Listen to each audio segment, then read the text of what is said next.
Hey guys, welcome back to another episode of Solid State Gamer Proto Watch, the little series that we've got where we take a look at prototypes and different builds of games and their developmental stages that may have belonged to commercially released games or games that were canceled. I'm your host as always, John Rivera, lead reviewer for the Solid State Gamer as well as host of the ROMcast, and this time around we're going to be taking a little look at Diablo for the Game Boy. Yes, the original Game Boy. It's pretty ambitious to think that some developer was thinking about porting this title to a limited hardware system like the Game Boy, a system where you wouldn't think that experience like this would be possible, but I guess they tried to show a proof of concept that it might been able to have been done. Anyway, Diablo is one of my favorite games of all time. It was a game made by Blizzard North of Blizzard Entertainment, published through that company for the PC, specifically Windows 95, and it kind of shook the world when it came out. The whole notion of randomly generated environments, the notion of picking up different loot that would, be better than armor that you had previously, and battling a bunch of demented demonic creatures. It was a pretty interesting concept for the time, and back then when I was a teenager, hell was just, it was cool. I don't know if dragons were ever cool, but certainly hell was. And you saw that with games like Doom and Heretic and stuff like that.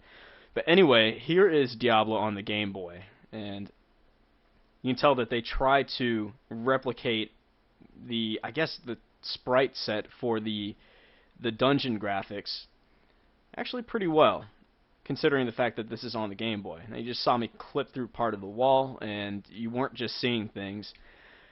You can actually clip through the entire level if you want, and for some reason right here there's a little wall blocking you from passing through, and the reason why you can just clip through is there's no collision reality whatsoever in this little dungeon level. In fact, there's no collision reality whatsoever. You can pretty much just clip through all these sprites, and these are just simply placeholders. It's hard to see or tell if these sprites are... Oh, actually, you know what? I can tell right here that these sprites are independent of the level environment. They kind of do a little jiggle before the camera pans. And that's another interesting thing with this build of Diablo on the Game Boy. Whenever you change your perspective from facing left to facing right, the camera will actually tilt to reveal that section of the dungeon more than the other side. Could have been an interesting feature, but I see it as being potentially problematic. What if you're fighting someone on the left side of the screen and then all of a sudden you get bum rushed from the right side? So, yeah, also it can be disorienting, especially if you're in like a high stake fight. So probably not a good feature to have in that sort of arena. But as you can see, it's one-to-one control. There's no mouse control to direct where your warrior goes and how he strikes. It's also one-to-one. You press the A button to slash with the sword, and I assume that this is simply an animation. There's nothing in the game that can be interacted with in combat, I guess. And here I am going through the top. For some reason there seems to be a wall here, and the reason why that's perplexing has to do with what I'm about to show you in a little bit. So let's go through this little doorway. It can be assumed that this dungeon is not procedurally generated, because I have tested this out in many sessions, that this dungeon is the same every time. So this is simply just a series of tile images meant to replicate what a dungeon could look like. For those of you who aren't familiar with the PC version of Diablo, the cool feature about that game wasn't just the fact that the monsters were all procedurally generated and the loot as well, but the dungeons themselves, the labyrinths, each floor is procedurally generated. I don't know how they achieved this, but it's an impressive feat. So every time you start a new game of Diablo, it's never the same dungeon twice. There's always going to be a different layout in terms of the geometry of the labyrinth, as well as where treasure chests are placed, doors, um, fence, what's the word I'm trying to look for? Walls that have, I guess, barricades preventing you from walking through them. Like, these are just simple archways, but right here you have iron bars blocking this little entryway, this archway, and then you have these are the doors. Again, nothing in this level can be interacted with because it's simply a static image, which is proved by the fact that I can just walk right through it. As you can see, when I'm stationary, there's only like 2 frames of animation with this character model, and this character model is specifically the warrior. And to be even more detailed than that, it's the warrior equipped with just a sword, and I'm pretty sure it is simply a sword. It looks like he might be holding a shield, but the graphics are so bad that it's impossible to tell. But he's clearly using a sword weapon, or a bladed weapon, which could range from a dagger to a claymore. So, also in Diablo you can equip scimitars and falchions.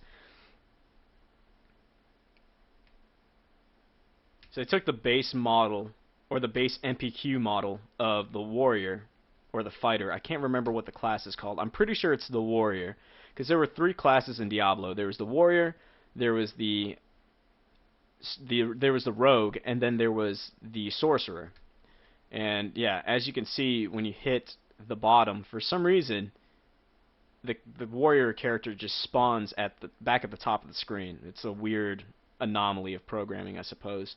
And yeah, if you just walk up like this, now he's stuck at the top. So, and I guess when you walk down, the camera slowly reorients itself to have the fighter vertically in the center,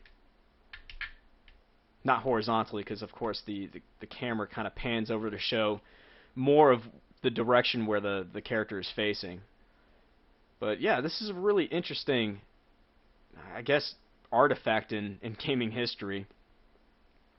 To think that someone had the ambition to try to make Diablo work on the Game Boy. Now, I'm pretty sure that a game as detailed and with as much content as Diablo has, it would have been impossible to really make a decent port that replicated the experience in a meaningful way, in terms of procedurally generated dungeons, items, treasure chests, and other assets like doors and windows and archways and such. It just would have been too much for the Game Boy to handle, even with a 2 megabyte cartridge. I mean, think about it. Diablo was a game that ran using a CD that had 700 megabytes of space. Now, granted, they only ended up using, I believe, 500 to 600 of those 700 megabytes, but that's a lot of content, and you'd be hard pressed to find a way where you can pack all that content, even with the low fidelity pixelated renditions of the relatively detailed pre-rendered CG sprites that you found in Diablo, which were rendered as MPQ files. That would be extremely difficult, I say nigh impossible, to make happen on the Game Boy, or even the Game Boy Color. I mean, there was really no difference, except for the fact that you could add color to the sprites and illustrations in the game.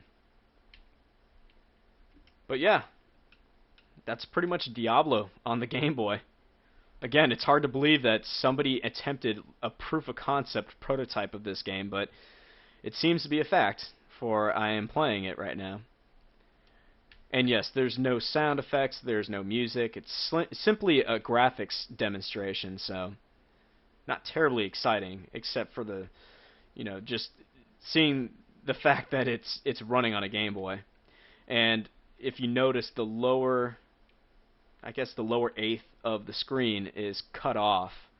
It doesn't display any of the graphics that are shown above, and I assume that's because they were going to have another video display buffer showing your status bar, which in Diablo has the health meter and magic meter indicated by the crimson and blue liquid filled orbs either side of the screen, and you had your quick access item bar where you could place potions and scrolls and stuff of that sort for quick use.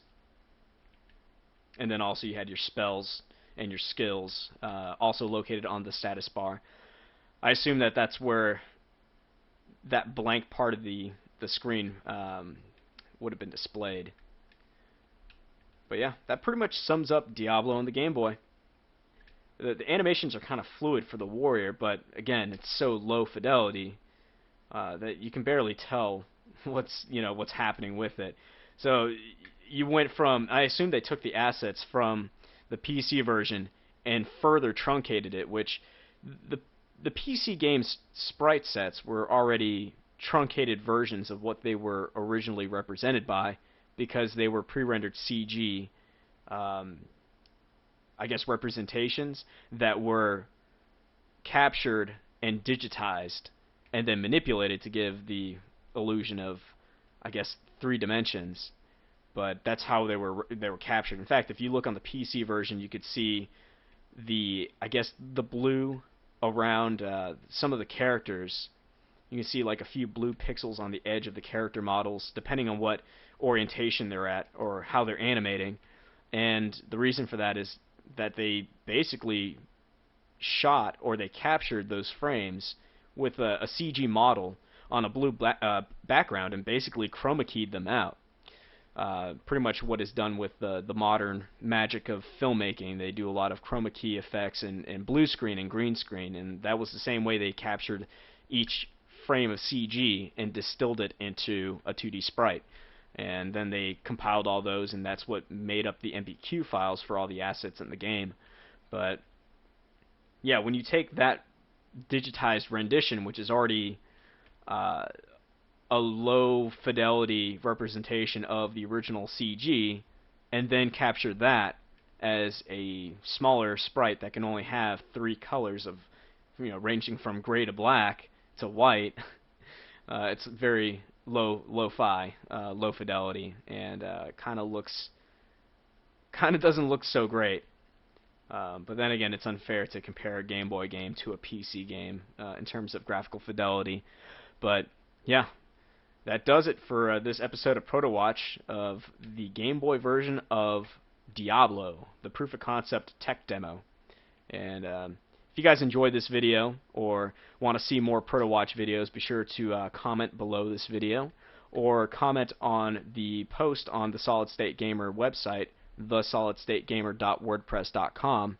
And if you guys like what you see, definitely give us some feedback. We also have an email, solidstateromcast@gmail.com. So be sure to drop us some feedback or some criticisms. It doesn't matter which one, as long as they're polite and respectful. It doesn't really matter. So yeah, hope you guys enjoyed, and as always, I'll see you guys next time.